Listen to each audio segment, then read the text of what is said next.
भगवान सरलता से समझ लीजिए पिता के समान है। देवता दुकानदार है।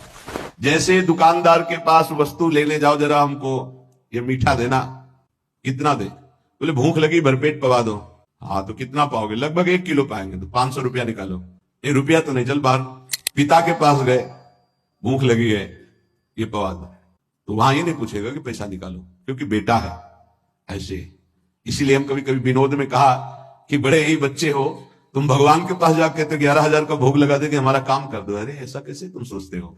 भगवान के चरणों में महालक्ष्मी उनके श्री चरणों को सहलाते हुए हृदय से लगाते रहते हैं। उन प्रभु को तुम कुछ चंद रुपए देकर के, घूस देकर काम कराना चाहते हो? अरे अपने पिता, अपने स्वामी यदि मांग ही आई है तो सीधे मांगो ना। जैसे बालक अपने पिता से हट करके मांगता है, उसको उचित लगेगा दे देता, नहीं झिड़क देता, नहीं देंगे। तुम्हारे गंदे विचार हैं, तुम्हें पैसा देंगे, गंदगी में खर्चा कर दोगे, नहीं देंगे।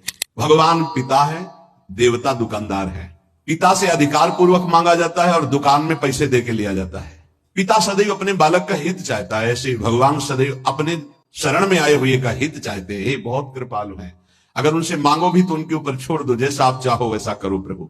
मनुष्य चाहता है मैं कर्म करके इन्हीं भोगों को भोगूं। कृपा निधान भगवान ऐसा नहीं होने देते। तुम्हें मनुष्य शरीर मिला है मेरी प्राप्ति के लिए, जीवन मुक्त होने के लिए, तुम फिर फंसने वाली बात मांगते हो। इसीलिए भगवान जल्दी भोगों की, कामनाओं की बात नहीं सुनते।